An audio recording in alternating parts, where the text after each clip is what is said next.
En términos generales voy a tratar de cubrir varios puntos que debemos de tomar en cuenta y de considerar ahora a la hora de alimentar al ganado lechero.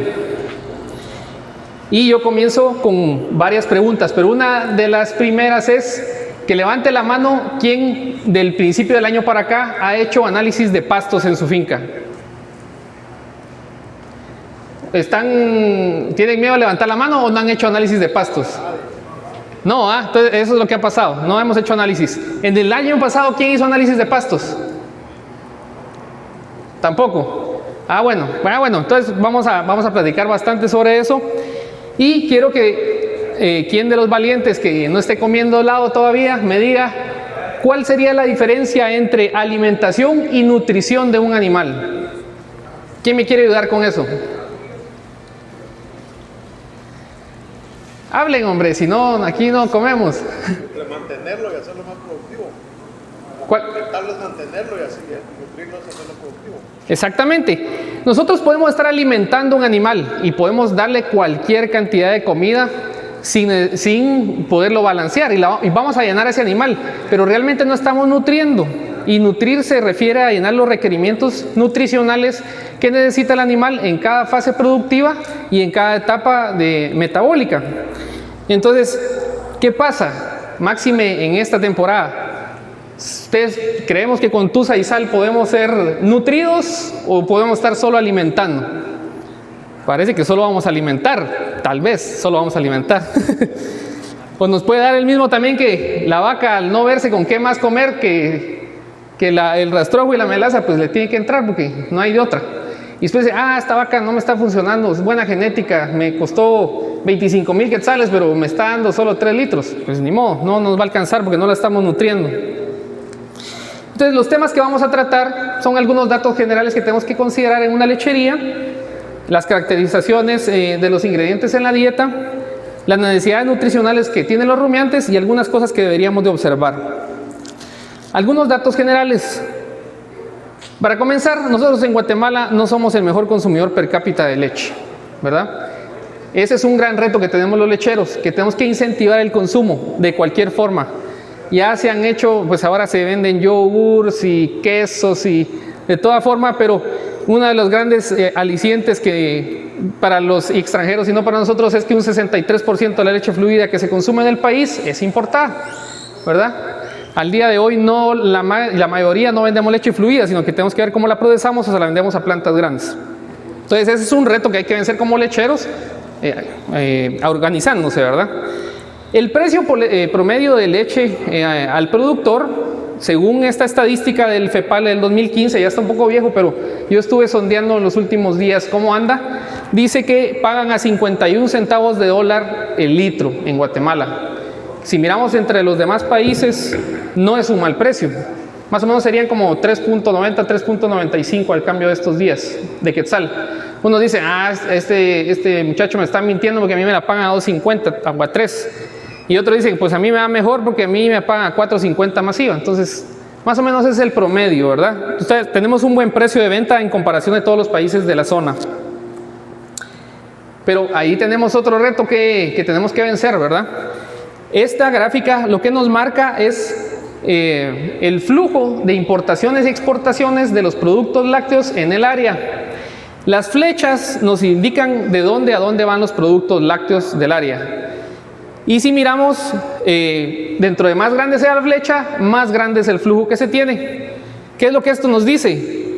Si se dan cuenta, casi las flechas de todos los países apuntan a Guatemala, porque Guatemala no tiene aranceles grandes o fuertes para paliar el consumo de la leche extranjera. Entonces casi todos nos venden. En lugar de nosotros vender, nosotros estamos recibiendo la leche de todos. Pero no miramos al pobre Nicaragua, al Salvador con Nicaragua, pues se lo está llevando peor porque ellos están recibiendo casi todo. Entonces, ¿podemos ser competitivos? ¿Qué creen ustedes? Con todo esto, ¿podríamos ser competitivos? Si tenemos vacas que son muy buenas, aunque tengan 8 tetas, pero si están ociosas y están mal alimentadas, no vamos a ser competitivos. Entonces, ¿qué es lo que tenemos que hacer? El aumento de la productividad. ¿Cómo vamos a aumentar la productividad? Pues aumentar vaca día, el incremento de la producción vaca día, no necesariamente llenarnos de vacas, que porque es la lencha, que porque es la carmina, no la voy a vender aunque ya no esté dando leche, y nos va a dar más leche teniendo más vacas, sino que tenemos que tener el punto de equilibrio que nuestra finca puede alcanzar. Y la menor producción de costos. Las vacas, como lo vamos a ver un poco más detalladamente más adelante, son animales de pasto. Y si nosotros damos pasto de buena calidad, nos vamos a ahorrar muchos costos. No tenemos que hacer más inversión externa. Y la gestión de las empresas. El cantar de todos es siempre la toma de registros. Si llevamos registros, sabemos dónde estamos parados. Lo que se puede medir, se puede mejorar. Las capacitaciones como este tipo y otras que ustedes puedan tener acceso, y las asesorías técnicas de un profesional que esté en el área. Esos son algunos pasos que debemos de tener. Entonces, en este marco, ¿por qué es tan importante la alimentación? Y aquí les quiero presentar una gráfica de González en 2017 que más o menos nos muestra el flujo de una estructura típica de costos de una lechería, en la cual nos dice que más o menos el 52% de los costos de nuestra producción deberían de estar en la alimentación. Eso debería de ser, ¿verdad? Ustedes sabrán cómo andan.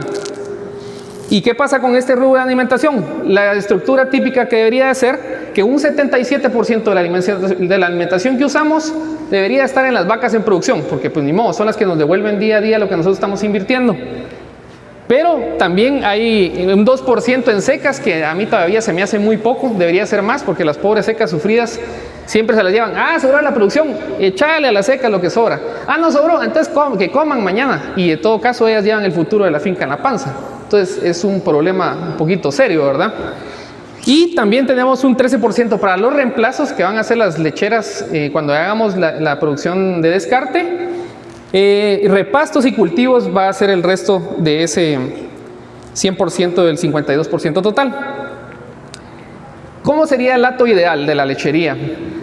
Pues para que sea una lechería productiva debería estar entre un 80 y un 85% de las vacas del hato total en producción, y entre un 20 a 15% de vacas secas o vacas que todavía no están cargadas, en fin, vacas con algunos problemas reproductivos. Pero si esto se amplía y comienza a bajar las vacas en producción, entonces la finca cada vez va a ser menos eficiente y los costos se van a incrementar. Para suerte de ustedes y para que no hablemos tan técnico, hoy les traigo otro segmento que se llama los nombres de hijos ganaderos para los más ganaderos. Y aquí tenemos un nombre: para niña, un Bramanelli, y para niño, un Bramanuel. Y así les voy a seguir presentando más nombres para que ustedes puedan aplicarlos a sus hijos. Caracterización de los ingredientes en la dieta. Vamos a pasar a otro punto. ¿Qué pasa con los ingredientes en la dieta? Nosotros tenemos que saber que la dieta es un total, ¿verdad? No es que hoy le doy tusa, mañana le doy coquito, pasado le doy maíz, se me terminó todo, anda a ver si hay pasto. No, nosotros tenemos que hacer una alimentación integral. Y así como nos enseñaban en la escuela de chiquitos cómo era que nosotros nos alimentábamos, ¿verdad? Que eran los carbohidratos, las proteínas y que los minerales y que las vitaminas. Pues lo mismo es con las vacas. Ellas tienen su propia pirámide. Ahora en la escuela ya nos enseñan como canasta, pero a mí me gustó más la pirámide. ¿Por qué? En las vacas, la base de la alimentación, aquí en Irlanda, que es uno de los mayores productores, en Brasil, que tiene el hato más grande, en Estados Unidos, que es referente en todos lados, el forraje. Las vacas son forrajeras, las vacas son rumiantes, las vacas tienen que consumir la mayor cantidad de forraje de buena calidad para que los costos nos hagan más bajos. Seguidamente, los nutrientes que tiene el forraje tienen un límite. ¿Y qué vamos a hacer? Entonces vamos a aplicar granos. Y son los granos que nos van a aportar energía, porque con el solo hecho de estar respirando nosotros estamos gastando energía. Las vacas igual, imagínense, son mucho más grandes que nosotros. Entonces, lo ideal es que hasta donde miramos que llegan los requerimientos, los nutrientes del forraje, nosotros apliquemos granos y harinas, como por ejemplo el maíz, el palmiste, el DDGS, el trigo, el sorgo, el triticale, que puede ser en grano también, pero también esos van a tener un límite y no nos van a llegar a cubrir los requerimientos que la vaca necesita, máxime las en producción, que son las que más llevan requerimientos. Entonces tenemos que migrar a las fuentes de proteína, que serían las oleaginosas, como por ejemplo la harina de soya, el aceite de soya podría ser por ahí también, y nos van a brindar la parte proteica. Y ahí vamos a tal vez llenar los requerimientos de materia seca, de energía y de proteína, pero vamos a necesitar vitaminas y minerales para que nos ayude a tener las rutas metabólicas al 100 y que podamos tener vacas produciendo leche todo el día, todos los días por 305 días, ¿verdad? Y que nos ayuden además a tener una cría por vaca por año. Y último tamaño, pero también no menos importante, son los aditivos no nutricionales. Es como los que nos explicaba la doctora Luisa, ¿verdad? Entre otros que vamos a platicar más adelante. Entonces, no me voy a detener mucho esta parte de forrajes porque me van a comenzar a apurar por el tiempo. Ustedes conocen mejor que yo los forrajes, aunque hay que hacer siempre los análisis de bromatología, ¿verdad? Pero ¿qué se hace con la parte de forrajes? Pues se seleccionan las especies por clima, suelo, rendimientos, calidad, persestencia. Y ya que se ha seleccionado, pues se establecen las pasturas, como sea necesario, se siembran por espolones, por semilla, en fin. Después pues hay que tener un manejo agronómico cuando las plantas están creciendo, hay que tener control de malezas, plagas y enfermedades que puedan ser, el famoso coyolío que casi nadie se lo puede quitar de encima, y la rehabilitación y fertilización a cada constante momento. La cosecha, pues se tiene que establecer un tiempo de cosecha que sea efectivo para que el pasto sea de buena calidad, y la conservación, ¿verdad? Que más adelante vamos a hablar también, básicamente enificación y el ensilaje. ¿Cuál es la composición de los pastos? Y esto sí me interesa que quede bien claro. Los pastos tienen dos partes, y en sí todos los alimentos. Tienen una parte que es agua y otra parte que se le llama materia seca. Y en base a la materia seca es que se hacen la mayoría de cálculos de alimentación y de nutrición para los animales.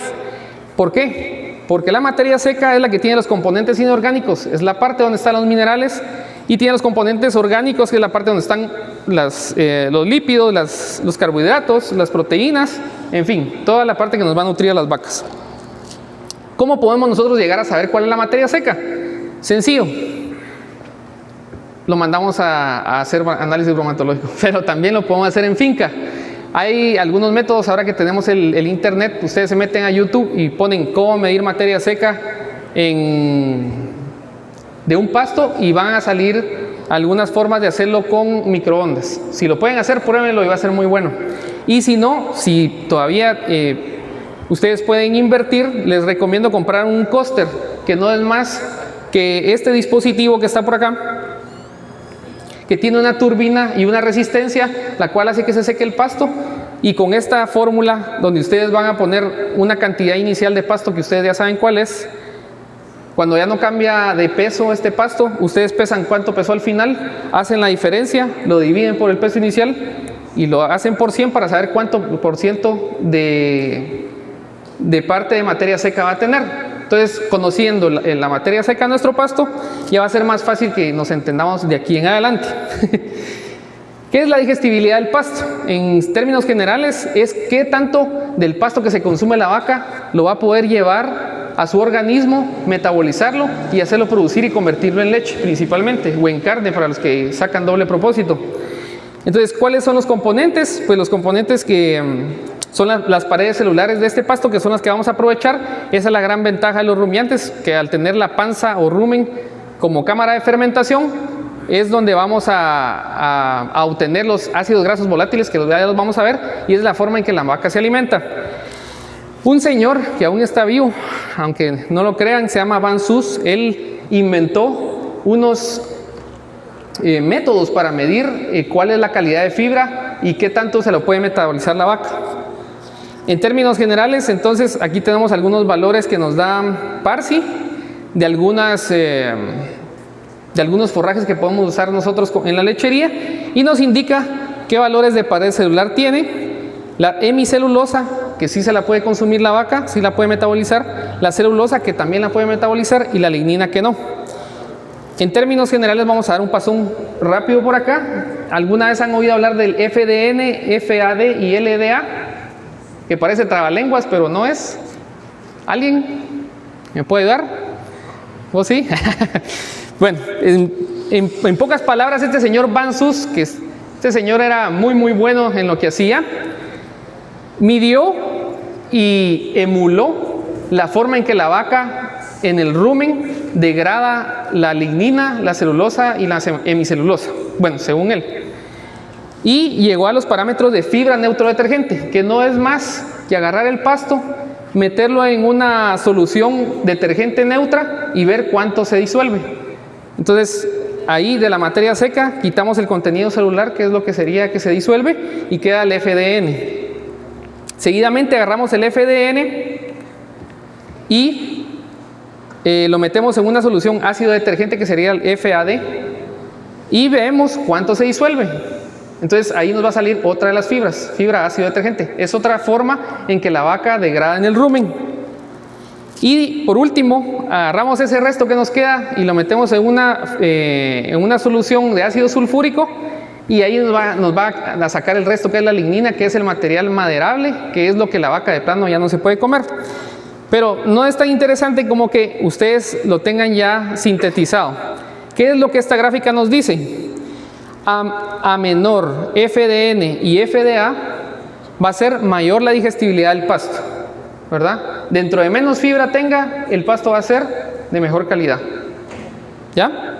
Entonces, si es abajo de menor de FDN de 41 y FDA de 31, va a ser un pasto de excelente calidad, y conforme vayan subiendo, pues ya van a ser de calidad mala. O sea que un pasto lignificado, o que lo dejamos mucho tiempo en potrero y que después se lo ofrecemos a la vaca, lo que le estamos dando es lignina, porque es lo que está quedando.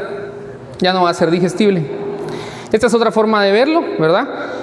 Si queremos ver una digestibilidad de la materia orgánica mayor al 70%, debería ser un pasto con FDN menor a 45, LDA menor a 5, y entonces nos va a predecir que la vaca se va a consumir más del 3% de su peso vivo, que es lo que nos dicen en materia seca, ¿verdad? Y conforme vaya bajando la digestibilidad, se va aumentando las fibras y el consumo se va suprimiendo, porque solo lo estamos llenando, en pocas palabras, de basura, de lignina. Entonces no nos va a funcionar y no nos va a nutrir. Muchas veces nosotros nos vamos a escoger pastos por la proteína cruda. Es cierto que es un valor que nos puede dar un indicativo, pero no necesariamente nos va a decir qué tan buena calidad de pasto es, porque no, al final de cuentas no nos va a dar un valor real. Realmente cuando se mide la proteína cruda no es más que un parámetro de nitrógeno que se tiene, y se tiene un estándar, un valor que se multiplica y nos da cuánto debe tener. Pero ahora la tecnología está tan avanzada y estamos muy apegados a la nutrición de precisión, tal como en los monogástricos, y ahora pues ya vamos por la nutrición de aminoácidos, que son los precursores de la proteína. Entonces no nos debería preocupar tanto la proteína cruda. Otro parámetro que todavía lo estamos considerando, y que si nosotros sacamos análisis bromatológicos nos van a dar, son los totales nutrientes digestibles. Ahí son algunos valores que aparecen en la gráfica y que nos dicen qué tan digestibles pueden ser los pastos. En pocas palabras, si es un pasto con TND mayor al 70%, quiere decir que es un pasto de excelente calidad. Y conforme va bajando, pues va a ser un pasto que va a ser de mala calidad. ¿Qué otros factores hay que tomar en cuenta de los pastos? Pues la luz y duración del día, ¿verdad? Sabemos que las plantas se alimentan por fotosíntesis. La fertilización que le podamos dar siempre es importante en fases iniciales del pasto. Y la defoliación y enfermedades. Pues anteriormente la gente venía y hacía la quema de rosa, o hacía un pasto de corte general para emparejar, y pues todo pasto que crece va a ser un buen pasto, ¿verdad? A veces tenemos que hacer algún chapeo de uniformidad para tener el potrero en buenas condiciones. ¿Cuál es el momento mejor para cortar el pasto? Pues previo a la reproducción, ¿verdad? El pasto tiene una curva de crecimiento. Cuando el pasto está en la fase previa a la floración, o que está listo antes de la reproducción, es cuando nosotros lo vamos a cortar. Por ejemplo, se habla en textos de un napier que tiene que estar listo más o menos a los 45 días. Nosotros a veces los cortamos a los 90 días, porque se entró en estrés calórico y no crece ni a patadas el napier. En otro caso tenemos también los Bracharia brisanta, que son bien conocidos. Yo en esta área de acá he visto Bracharias brisantas de 21 días con un 13% de proteína, pero son muy bajos en en fibra. Entonces lo que hacen es que tienen un paso rápido en el rumen y a veces nos dan diarrea. Más o menos el pasto va cambiando de 3 a 5 días su condición bromatológica. Entonces en una finca en particular aquí cerca encontramos que el Brachiaria bisanta a los 25 días estaba bien para cortar en época lluviosa. Y en época ahorita seca, si logramos mantener el pasto, más o menos lo podemos cortar a los 30 a 33 días. Más o menos manejado y con lluvias constantes, ¿verdad?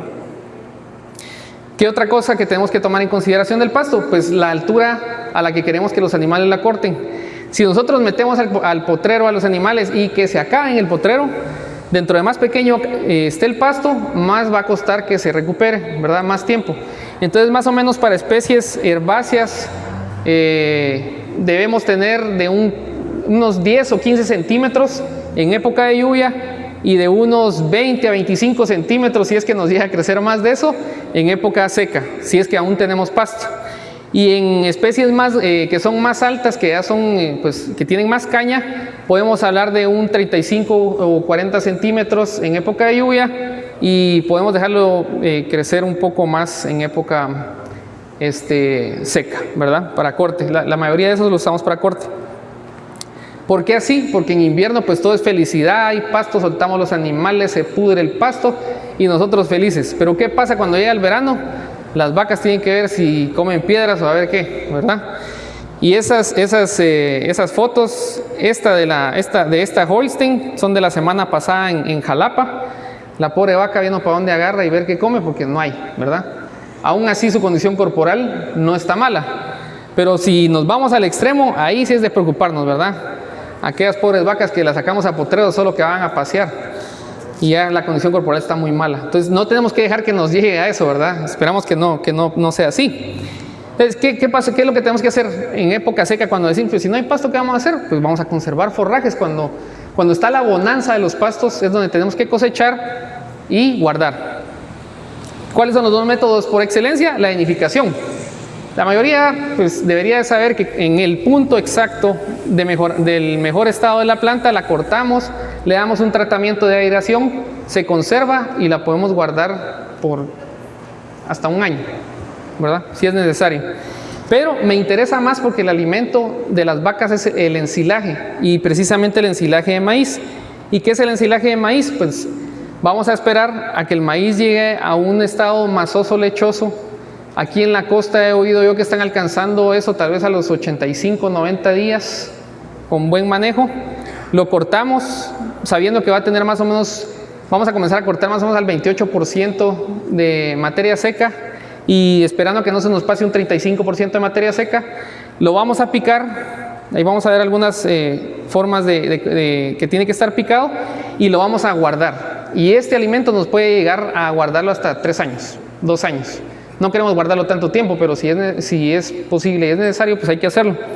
¿Qué es el maíz? Pues es una fuente, el silo de maíz, es una fuente de energía y es lo que más nos va a hacer falta. Nuestros pastos son altos a veces en proteína, pero en energía no tanto. Entonces ahí es donde, ¿se acuerdan de la curva? Tenemos que ir complementando, ¿verdad? ¿Cuáles son las formas de ensilaje? Pues hay varios tipos de cómo hacerlo. Está el famoso silo de trinchera, ¿verdad? Vamos picando y de una vez vamos llenando. Está el famoso silo bolsa ahí que todos andan vendiendo las bolsas, todos andan vendiendo el silo ya hecho en bolsa. Está el famoso silo de tamal, le llamamos nosotros, ¿verdad? Y ahora están de moda estas bolitas que se llaman pues silo bola, ¿verdad? Hay varias formas de cómo conservarlo. ¿Cuáles son las consideraciones que debemos de tomar? Pues sí tenemos que tener una maquinaria para picar y compactar. Vamos a tener un gasto de energía a la hora de hacerlo, pero nos va a servir también como parte de fibra efectiva. El correcto picado pues debe ser más o menos de 1.5 centímetros, que lleve grano partido, ¿verdad? Que no vaya a ser grano entero. Y hay otras consideraciones de picado. ¿Cómo sabemos cuando ya está listo? Pues hacemos la prueba de 3/4, le llamamos algunos. ¿Qué quiere decir esto? Cuando más o menos sepamos que ya está sobre la materia seca, que ya la medimos con nuestro, ya sea con nuestro cóster o con nuestro microondas, y agarramos una mazorca, la cortamos a 3/4, la partimos a 3/4 y después evaluamos el grano debería estar masoso lechoso a 3/4 del grano y a 3/4 de la mazorca. Ese es un buen indicativo. Lástima que no tenemos un aquí porque si no hacíamos la práctica, pero eso se pueden dar una idea de cómo está. Tiene que ser más masoso que lechoso. La leche ya tiene que ser muy poquita y va a ser el punto exacto para poder ensilar. ¿Qué otra consideración tenemos que tener? Pues la compactación. Dentro de más compactado esté, vamos a eliminar más el oxígeno y vamos a tener un mejor rendimiento porque no se nos va a arruinar tanto, ¿verdad? Esto es por medio de un proceso de fermentación con bacterias ácido-lácticas que lo que hacen es pues llevar al grano a un grado de conservación. Si se dan cuenta, este mismo silo se cosechó 3 meses después y si se miran no hay ni siquiera el 5% que se tuvo que eliminar, que dicen que hay que eliminar porque se arruinó, sino que estuvo bien compactado, se tapó bien y se hizo muy bien. ¿Cuál es el valor nutricional que deberíamos tener de un silo? Pues ahí está, materia seca entre 28 y 35, almidón que tenga mayor a un 30%, porque a veces compramos silo, mire usted, véndame silo, sí. Y ya cuando uno llega, ya las mazorcas no van, sino que ya va solo la mata, ¿verdad? Entonces no, tiene que tener mayor a un 30% de almidón y esto quiere decir que va ahí el grano. El pH pues va a bajar menor a 5, la proteína cruda tiene que ser mayor a 7, las fibras pues ahí las pueden ver, ¿verdad? No son muy altos en fibra. Lo que sí es que un silo no es muy bueno en minerales, ¿verdad? Sus valores minerales no son altos. Entonces, ¿por qué es tan importante el almidón? Si ya es que estamos hablando del ensilaje. ¿Por qué vamos a hacer ensilaje? Porque el almidón es una fuente rápida de energía, de carbohidratos no fibrosos. Incrementan la densidad de la dieta. Esto nos permite tener una mayor producción en menor cantidad de alimento y estimulan la salivación. Los forrajes estimulan la salivación. Si nosotros agregamos almidón, no tanto, ¿verdad? Porque va a haber un desbalance en el rumen. Pero esa cantidad de energía nos va a hacer falta porque son unidades de glucosa que nos van a ayudar a poder suplir las necesidades del ganado. ¿Cuáles son los alimentos que tienen mayor cantidad de almidón? Pues principalmente el grano de maíz, por eso los alimentos balanceados y las dietas de vacas están basados en grano de maíz. Los granos de cebada, los que tienen acceso a la cebada de cervecería, aparte de la cervecería que algo nos ha nutrido a nosotros también, ¿verdad? Todo ese mosto que sacan de la cebada, de la cerveza, se puede utilizar también en ganadería y es muy bueno. Los granos de avena, en fin, lo que tengamos a la mano, y son los mayormente fermentables, pues son los que nos van a dar energía más rápido.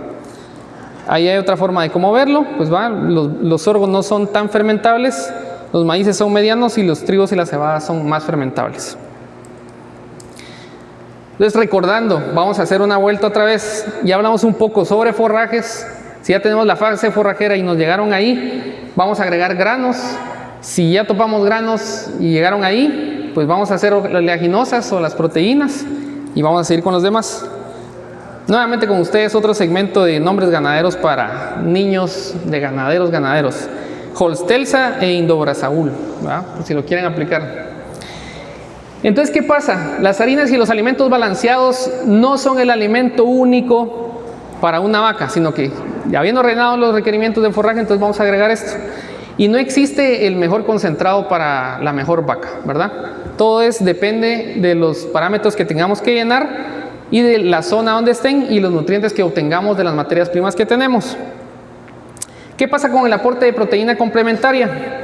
Pues tenemos dos formas de proteína. Tenemos la proteína degradable en rumen y tenemos la proteína bypass o no degradable en rumen. ¿Qué es lo que esto nos dice? La proteína degradable en rumen es la que va a llegar, las bacterias las van a descomponer y nos van a generar ácidos grasos volátiles, ¿verdad? De nuestra dieta esto debería estar entre el 55 y el 65%. Y de la proteína bypass o que no es degradable en rumen, que va a pasar al intestino y que nos va a ayudar con la condición corporal y las necesidades fisiológicas de la vaca, debería estar entre el 35 y el 45%, ¿ya?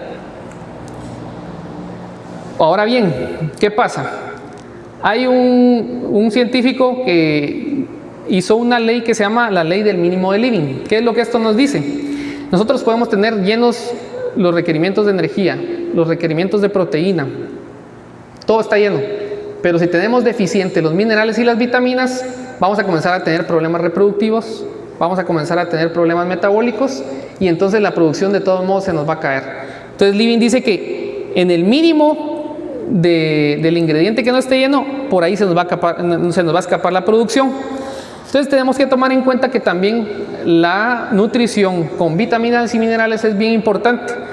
Principalmente las liposolubles, como la vitamina A, que es importante para el crecimiento del sistema inmune, la D, que regula los niveles de calcio y fósforo que se van a consumir, la E, que tiene una actividad antioxidante y que mejora la actividad enzimática, ¿verdad? Las del complejo B no, porque pues, los rumiantes las pueden sintetizar y hay niveles que pueden llenar muy bien, no necesariamente se tienen que aportar. Solo a los terneros pues que todavía no tienen desarrollado el rumen, sino que son monogástricos, sí hay que aportárselas. También la parte de macrominerales, los calcios, pues la leche tiene un buen porcentaje de calcio. ¿De dónde lo va a obtener? De la dieta de la vaca, entonces nosotros tenemos que suplir un buen porcentaje. El fósforo, que es un combustible para la energía metabólica. El magnesio, que nos ayuda mucho en la parte de la actividad intracelular y neuromuscular, ¿verdad? Y el azufre, que es muy bueno en la síntesis de proteínas y aminoácidos. También están los minerales traza, que van en muy pequeñas cantidades, como el zinc, el manganeso, el cobre y el cobalto, que van a ser muy buenos en rutas metabólicas, van a ser precursores de vitaminas y nos van a ayudar bastante a la hora de producción. Hay otro tipo de minerales traza, como el hierro, que es indispensable para el transporte de oxígeno, el selenio, que es muy bueno en antioxidantes, ¿verdad? Y síntesis de eliminación de radicales libres, y el yodo, que nos ayuda a regular el metabolismo. Vacas que tienen bajo yodo, les va a salir rápido el bocio o el huehuecho, que le conocemos, ¿verdad? Ese es el primer indicativo de falta de yodo. ¿Qué otras consideraciones debemos tener?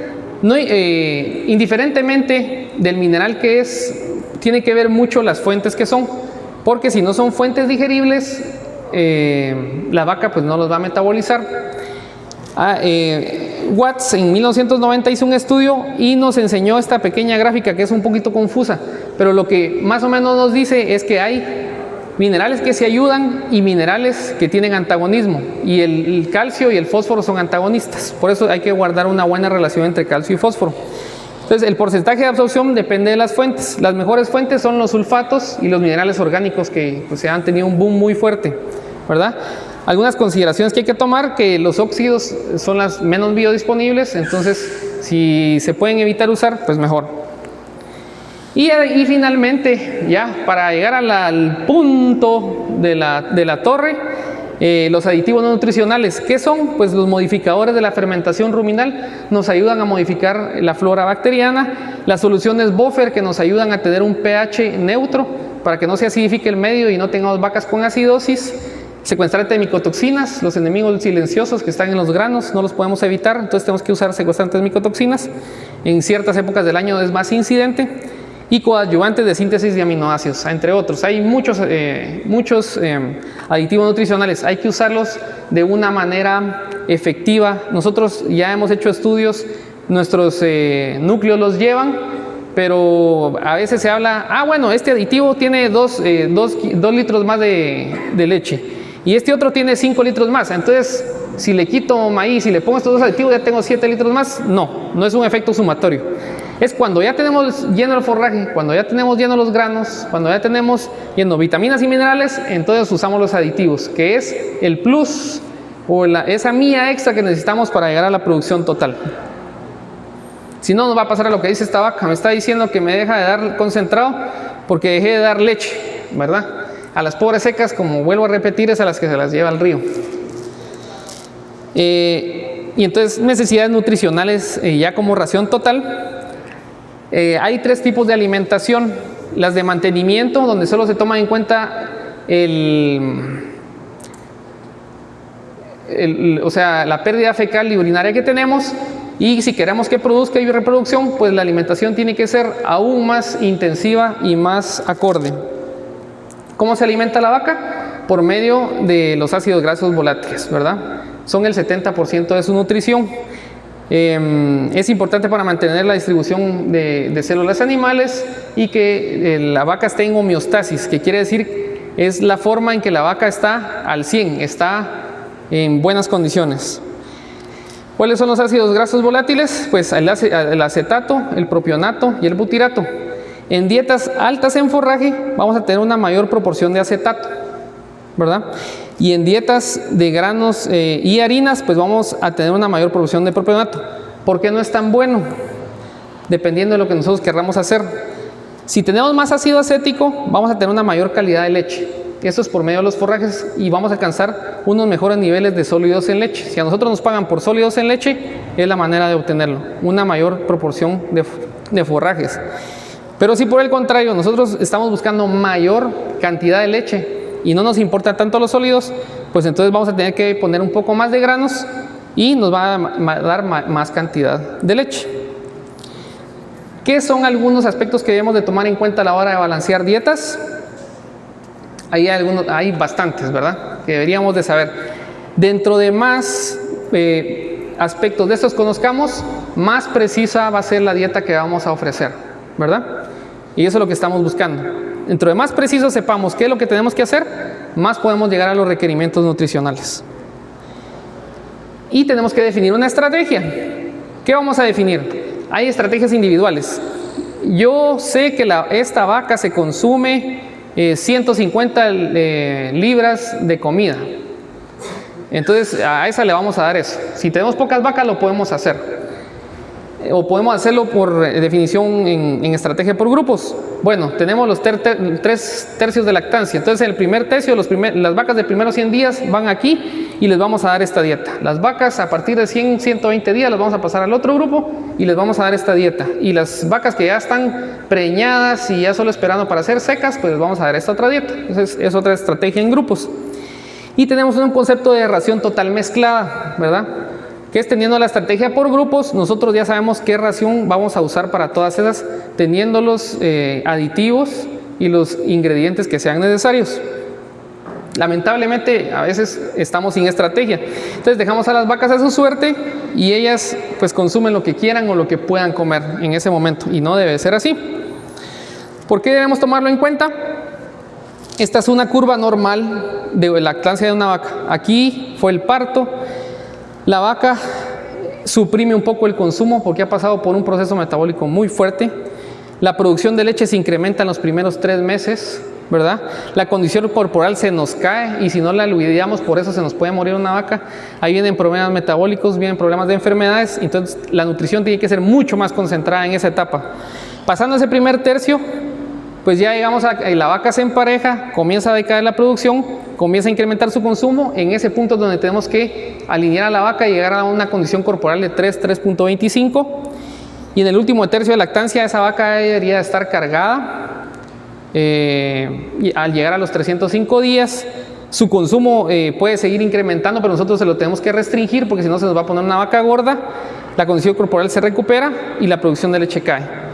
De ahí nos separamos con el secado 60 días, ¿verdad? Y el preparto, que es una fase muy muy importante, pero esa es otra plática que en algún momento vamos a tener, de cómo tenemos que conservar a esas vacas 21 días previos al parto para que cuando llegue al parto esté en buenas condiciones y no nos vaya a dar fiebre de leche, ¿verdad? Entonces ese es el ciclo normal. Nosotros tenemos que tener varias consideraciones en eso. En ese último tercio, la mayoría de las dietas pues deben ser más fibrosas para que no se nos suban de condición.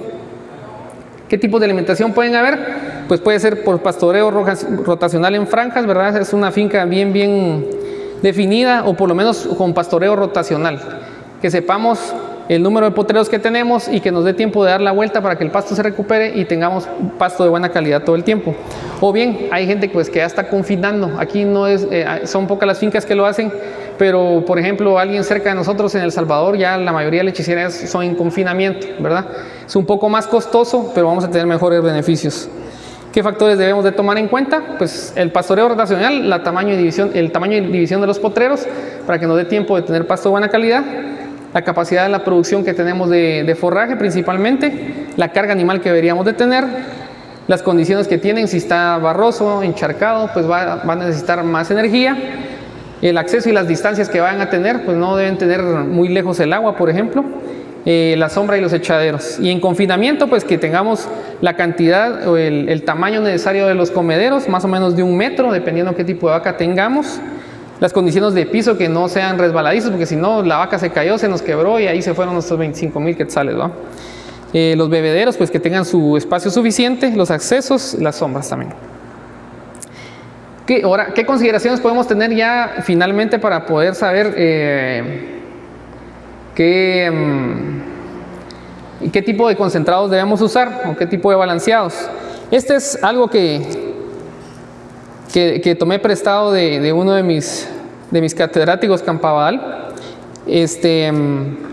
Nosotros podemos evaluar, si nosotros tenemos un pasto con proteína cruda menor al 10%, o sea que es un pasto pobre en proteína, nosotros le tenemos que suplir la proteína por medio del balanceado, que tenga más o menos de 20 a 22% de proteína cruda, de 1.70 a 1.80 de calcio, de 1.50 a 1.60 de fósforo, y una energía neta de lactancia, que es otra medición que se hace para tener una idea de cuánto debe consumir la vaca para tener nutrición de mantenimiento y nutrición para producción, de 1.60. Y así, conforme va subiendo la proteína cruda, vemos que se va aumentando la energía, pero se va disminuyendo la proteína del balanceado. Este es un criterio que podemos tener a grandes rasgos para que nosotros sepamos cómo podemos balancear la dieta de nuestro ganado sin necesidad pues, de tener un programa que no lo haga. Ese es un criterio bueno. ¿Qué otro criterio podemos tener? La relación total de todos los nutrientes, ¿verdad? ¿Cuál es la relación óptima? Si tenemos vacas entre 25 o arriba de 25 litros, pues podemos dar un 50% de forraje en materia seca y un 50% de materia seca en balanceado. Si tenemos alrededor de 20-25 litros por vaca, debemos de tener un 60% de forraje en materia seca y un 40% de balanceado. Y si son vacas de entre 10 y 20 kilogramos o litros, es un 70% de forraje y un 30% de balanceado, ¿verdad? Conforme va deprimiendo la producción la vaca, vamos dando más forraje, vamos haciendo dietas más de forraje, ¿verdad? O sea, más de fibra. Sí. Si vamos a hacer ración total mezclada o las raciones que vamos a dar, dentro de más veces demos en el día, pues va a ser mejor. La mayor parte de las veces las vacas en la noche se quedan sin qué comer o no le dejamos la mejor comida. Entonces, si damos 3 raciones en el día, vamos a requerir que el 35-40% se la vamos a dar a primeras horas de la mañana, porque es donde la vaca ha pasado el mayor tiempo en ayuno. Y después a mediodía o previo a un 30% y en la tarde otro 30%. Y es lo que nos puede quedar para el día siguiente. Ahora bien, si no tenemos la capacidad de dar 3 raciones, pues con 2 sería muy bueno. Y damos el 60% en la mañana y el 40% en la tarde, y que eso nos alcance para llegar al día siguiente. ¿Cuál es uno de los nutrientes más importantes? Pues es el agua, porque el 87% de la leche es agua. Entonces, ¿de dónde la va a obtener? De que la vaca se la tome. Pero a veces hay unos bebederos con toda la alga verde ahí que yo, ni aunque estuviera de goma, dijo mi amigo, me la voy a tomar. Entonces la vaca tampoco. Tenemos que tener agua de buena calidad, ¿verdad? La vaca sin agua en días nos puede morir. Sin comida nos aguanta otro poco, porque habíamos esas otras vacas que andaban buscando pasto donde no había. Pero sin agua en días se nos va, ¿verdad? Nosotros casi somos un 80% agua, las vacas igual. ¿Cuáles son algunos parámetros que debemos de tener en conciencia en agua? Pues las vacas en lactancia, me imagino que aquí tienen vacas híbridas que tienen un poco de Jersita, de Holstein y otro poco de Gyr, de Brahman. Entonces son vacas que van a andar entre los 550 y los 600 kilogramos, ¿verdad? Que son más o menos 1100 libras. Dependiendo de la temperatura que tenga, aquí andamos arriba de 26 porque yo me estoy muriendo de estrés calórico, que vamos a hablar de eso. Deberían de estar tomando por lo menos 65 litros o 70 litros de agua, ¿verdad? Es un parámetro. O sea, ahí hay otros nombres de ganaderos, la Yersenia y el Hierónimo. ¿Qué es lo que tenemos que tener cuidado en estos días? ¿Cómo identificar el estrés calórico? ¿Cuáles son las características del estrés calórico? Pues nos bajan la producción, miramos vacas jadeantes, encima de eso no tienen agua o tienen que caminar mucho para ir a traer agua, entonces son vacas que se nos van a morir o se nos van a ahogar o se nos van a deprimir. Arriba de 39 grados centígrados la temperatura de una vaca ya está en estrés calórico, ¿verdad? A partir de 25 grados una vaca más que todo de carácter Bos taurus, que son las vacas lecheras por naturaleza, ya van a estar en estrés calórico. O sea, una hiercita y una Holstein aquí se las lleva al río, aparte que las garraspatas se las comen, ¿ya? Entonces sí hay que ir buscando ese balance entre genética y las condiciones de la vaca, ¿verdad? Eso, cuando hay estrés calórico y es por tiempo prolongado, pues vamos a tener problemas en celos silenciosos, muertes embrionarias y varias situaciones. Disminuye su consumo de materia seca, porque si la vaca se está ahogando, está babeando y está la pobre jadeando, ¿qué va a querer comer? Entonces la producción se nos baja. Las pulsaciones del corazón se aumentan porque el ritmo cardíaco sube. Aquí hay un estudio que hicieron Araujo en 2013 donde nos dice una vaca con estrés calórico, menos peso del ternero al nacimiento, menos producción de leche a los 100 días y por consiguiente menos producción de leche a los 305 días, que es el tiempo que debería de durar una lechería. ¿Qué otra cosa que debemos observar? Pues saber leer el estiércol. Siempre tenemos que andar viendo las plastas de vaca, ¿verdad? Si son heces muy líquidas y muy fluidas, que no tienen forma, que pues casi que se quedan en el agua, en el suelo y parecen agua, es porque tenemos raciones muy faltas de fibra. Igual la vaca siempre va a necesitar fibra para tener un movimiento ruminal, ¿verdad? Eso es lo que llamamos fibra efectiva. Pero si de plano no le ponemos fibra, entonces va a ser un rápido paso ruminal y nos va a dar problemas. No queremos ese tipo de heces. Si miramos eso, hay problemas. Si miramos heces muy blandas, sin forma definida, pues tal vez hay mucho pasto. El pasto está muy tierno, lo estamos cosechando muy rápido y igual va a ser un paso rápido, ¿verdad? Va a ser un pasto alto en proteína, pero falto en fibra y nos va a hacer un paso rápido. No queremos eso tampoco. ¿Cuál debería de ser? Pues las heces concéntricas cónicas, ¿verdad? El pastel, el perfecto pastel, ¿verdad? Tiene forma de volcán y existe una adecuada relación de todos los nutrientes. Es de mucha observación. Bueno, pero si de hecho dice, aquel patojo dijo que hay que echarle fibra, y si le echamos mucha fibra, pues entonces ya van a ser heces cónicas, ya van a ser muy duras, ya no se miran húmedas, se miran muy fibrosas. Tampoco queremos eso. Puede ser que tenga mucha proteína también, que tenga baja proteína, entonces no están balanceadas. Y si ya nuestra pobre vaca parece chivo o parece cabra, entonces ya nos pasamos de fibra, ¿va? Tenemos que hacer algo un poquito, o sea, falta agua o nos faltan pastos más frescos. ¿Qué otra cosa debemos observar? Pues las necesidades básicas de comportamiento de una vaca. La vaca, pues como cualquier ente, es gregario y es un ente que necesita relacionarse con otras vacas. ¿Qué es lo que hace? Pues debe estar con su ternero si es que tenemos un sistema doble propósito en fases iniciales. Si no, pues ya sabemos que lo regresamos todo. Por lo menos media hora bebiendo agua, de 3 a 5 horas comiendo. De 10 a 14 horas tienen que estar descansando, lo mínimo para que una vaca descansando debería de estar produciendo leche. La vaca está produciendo leche todo el tiempo. De 2 a 3 horas de pie, comiendo en pasillos, molestando con otras vacas. Si entre las vacas se molestan, así es como se presenta el celo. Los que ya son buenos detectores de celo se dan cuenta. Y pues eso es lo que hace 24 horas del día de lo que tiene que estar haciendo una vaca. Por supuesto que haciendo todo esto no nos va a garantizar de que vamos a encontrar esa vaca de primer parto en 100 días de lactación y picando en 30 litros. Esa es una utopía, eso no va a pasar. Y de plano, si miramos, mis vacas están descansando, qué bonitas se miran, pero si está con las patas para arriba, preocúpese, puede ser que le haya dado anthrax. Entonces, ¿sí se puede lograr? Sí se puede lograr. Esa es una finca que está muy ordenada. Si nos damos cuenta, por aquí hay unas vacas comiendo, aquí hay unas vacas tumbadas, aquí hay otras vacas tomando agua, otras vacas caminando, en fin. Ese es un hato normal, que todas estén haciendo. Si todas están paradas y juntas, tienen frío. Aquí no se da ese problema. Si todas las vacas están paradas y viendo para todos lados sin rumiar, esa vaca tiene mucho calor. En fin, ustedes están más en finca, pueden estar observando cómo se comportan sus vacas. Es muy, muy importante que lo hagan. Y las conclusiones, pues no existe la dieta perfecta ni estática.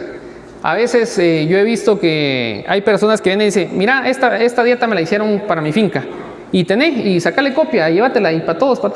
Y de plano no les va a funcionar, porque los manejos y las condiciones de las fincas son diferentes. Entonces no tiene por qué ser la receta de cocina. Eso es un poquito más complicado que eso. Y como dice aquí, no se puede mejorar lo que no se controla. Entonces tenemos que estar observando. Al ojo del amo engorda el ganado. No se puede controlar lo que no se mide, hay que estar midiendo cuánto nos está produciendo las vacas, cuánto nos están rindiendo los pastos, cuánto les estamos dando de comida, cuánto nos están creciendo las novillas. Y no se puede medir lo que no se define. Entonces tenemos que definir una estrategia a seguir para poder llevarla a cabo, ¿verdad? Y la toma de decisiones se lleva por medio a cabo de registros. Si no llevamos registros, estamos atrás. No sabemos qué estamos haciendo y vamos como barco a la veleta sin rumbo. Y eso es todo lo que tengo que decir al respecto. Si tienen alguna duda, alguna pregunta, con mucho gusto, estoy para servirles.